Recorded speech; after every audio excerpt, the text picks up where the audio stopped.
मग बाबासाहेबांचं नाव आहे जो संविधानाला कारणीभूत आहे त्याला तुम्ही संपवायला निघाले.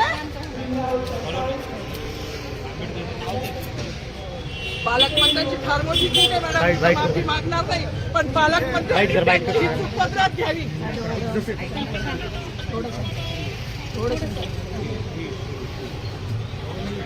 मला मीडियाशी घेणं नाही मॅडम, मला सस्पेंड केलं, मी वाळूचे गाड्या उपसी, मी माती काम करीन, पण बाबासाहेबांची ओळख पुसून येणार नाही. मला सस्पेंड करायचं करू शकता मॅडम, बाबासाहेबाला संपवायचं काम करायचं नाही.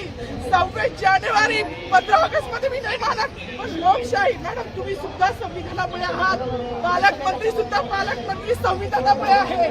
कोणताही जाती भेट नाही, सगळी समानता त्यांनी दिली आहे. बाबासाहेबांचं नाव आता तरी भाषणात येईल, मग तरी भाषणात येईल. ज्या लोक संविधानाला लोकशाहीला कारणीभूत नाही त्यांची नावं वारंवार घेतली गेली, मग जो संविधानाला कारणीभूत आहे तो प्रजासत्ताक दिनाचा जो मानकरी आहे त्याचं नाव भाषणात का नाही.